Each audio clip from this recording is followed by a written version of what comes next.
Simone, frappe à but! Quel but! Signé Marco Simone! Quel but! Quel but de David Trezeguet! Quel geste incroyable!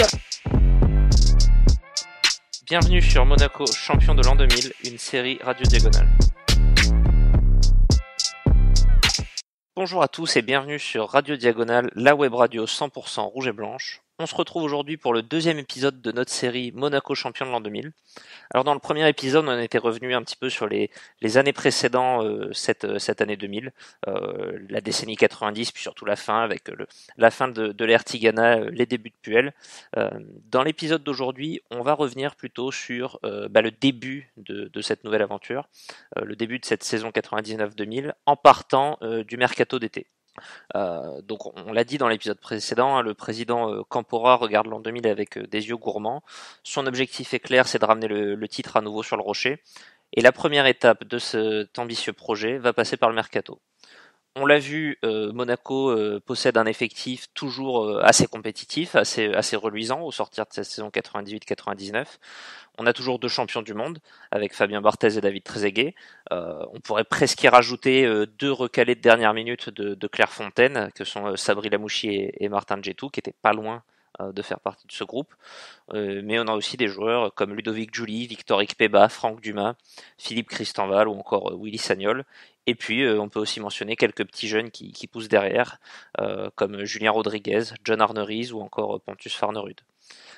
D'ailleurs, garder Barthez et Trezeguet sur le rocher sera pas le plus mince des exploits réalisés par Jean-Louis Campora cet été, le gardien étant déjà sollicité par Manchester United pendant que l'attaquant français prêtait l'oreille aux sirènes de l'AS Roma. Mais voilà, heureusement pour Monaco, on va réussir à les retenir sur le rocher. C'est donc un groupe assez solide, mais qui semble avoir besoin d'un petit coup de boost pour retrouver les sauvés. Et Jean-Louis Campora qui va diriger ce mercato d'une main de fer, puisqu'il va complètement court-circuiter son jeune entraîneur Claude Puel, qui sera pas vraiment associé aux décisions prises dans ce mercato. Voilà, Jean-Louis Campora, il va pas hésiter à taper très fort. Côté départ d'abord, il y a deux joueurs marquants de l'AS Monaco des années 90 qui vont quitter l'aventure. Tout d'abord le taulier Franck Dumas, et puis l'attaquant nigérian Victor Ikpeba, qui reste à ce jour le 5e meilleur buteur de l'histoire du club et le premier en Coupe d'Europe. À eux deux, ce sont plus de 500 matchs sous le maillot à la diagonale, le titre de 97 et 3 demi-finales européennes en 1994, 97, 98. Deux garçons dont par ailleurs on avait abondamment parlé quand on avait fait sur Radio Diagonale l'équipe type des années 1990. Deux joueurs qui en plus sont loin d'être vraiment à l'âge de la retraite, 31 ans pour Dumas et 26 ans pour Ikpeba, mais qui ne retrouveront jamais vraiment leur niveau monégasque. C'était peut-être le flair de Campora, voilà, de les laisser partir au bon moment. Toujours en rayon départ, peut-être un peu plus anecdotique, Monaco se sépare de l'attaquant croate Robert Špeha, des milieux Franck Gava et Fabien Lefebvre, et aussi des défenseurs Lilian Martin et Djibril Diawara. Voilà, des joueurs pas forcément beaucoup en vue ou en réussite sur la saison précédente. On va maintenant passer sur la partie peut-être un peu plus intéressante de ce mercato, c'est les arrivées. Campora n'entend pas simplement ramener le titre à Monaco, il veut aussi le faire avec panache, c'est souvent la marque de fabrique des rouges et blancs. Et après les départs lors des 6 derniers mois de Ikpeba et Thierry Henry, qui n'avaient pas vraiment été remplacés, Monaco doit frapper fort pour renforcer son secteur offensif. Et ça va être le cas avec deux recrues majeures. On va commencer avec une vieille connaissance du championnat de France, puisque c'est un joueur qui joue au Paris Saint-Germain depuis 2 saisons. Il a inscrit 22 buts en 59 matchs de championnat pour le club de la capitale, dont il porte le brassard de capitaine. Vous l'aurez sûrement reconnu, il s'agit de Marco Simone. On parle là d'un international italien, vainqueur d'une dizaine de trophées avec le Milan AC, dans la Ligue des Champions, et qui en France a notamment remporté un doublé Coupe de France, Coupe de la Ligue au PSG en 1988. À chaque fois, il a été buteur dans les 2 finales. Il a reçu aussi le trophée UNFP du meilleur joueur de première division. Donc là, c'est vraiment une véritable star qui débarque sur le rocher. La somme avoisine les 20 millions de francs. Monaco dans l'histoire a un petit peu profité d'un conflit entre le joueur et son club au sujet notamment de la reconduction de son contrat. Marco Simone est notamment surnommé la diva par son coéquipier Bernard Lama. Voilà, il quitte un petit peu le PSG en mauvais termes, mais c'est Monaco qui va en profiter. Monaco tient là un attaquant de soutien racé, élégant, avec son 1m70, sa crinière de lion et une technique raffinée. À 30 ans, il a l'air d'être au top de sa carrière et il va former avec David Trezeguet l'un des duos qui sur le papier est l'un des plus alléchants de l'histoire du club, peut-être même du championnat de France. L'autre grosse recrue offensive de ce mercato, elle est moins connue, puisque c'est un joueur qui a encore jamais joué en Europe à ce moment-là. Il a 23 ans, il débarque d'Argentine, de River Plate, son club formateur pour lequel il a toujours joué jusqu'à maintenant. Vous l'avez reconnu aussi, hein, c'est Marcelo Gallardo. Alors à River, Gallardo, il a remporté la Copa Libertadores, la Supercopa Sudamericana.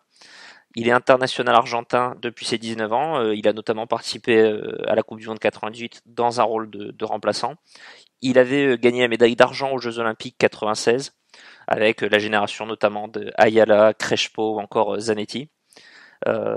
Malheureusement, depuis, des blessures ont gêné sa progression, et c'est peut-être ce qui explique qu'il n'a pas débarqué plus tôt dans un top club européen.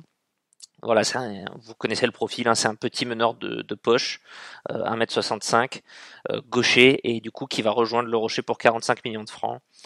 Et puis bah voilà, c'est un joueur, on y reviendra tout au long de la saison, qui va illuminer le peuple rouge et blanc comme assez peu de joueurs finalement avant lui. Ça c'était du coup pour le secteur offensif. Si on passe au secteur défensif, on va là aussi avoir deux renforts, le Mexicain Rafa Marquez et le Chilien Pablo Contreras. Deux joueurs dont les destins sont un petit peu liés, puisque l'anecdote raconte que c'est en allant superviser Pablo Contreras lors de la Copa América 1999 que le regretté Henri Biancheri, à qui on rend hommage, aurait repéré Rafa Marquez. Les deux équipes s'affrontent en effet à deux reprises, une première fois en poule, puis lors de la finale pour la 3e place, avec à chaque fois 2 victoires mexicaines. Sur l'insistance de Biancheri, qui aurait mis sa démission dans la balance, Monaco va signer le Mexicain pour 45 millions de francs.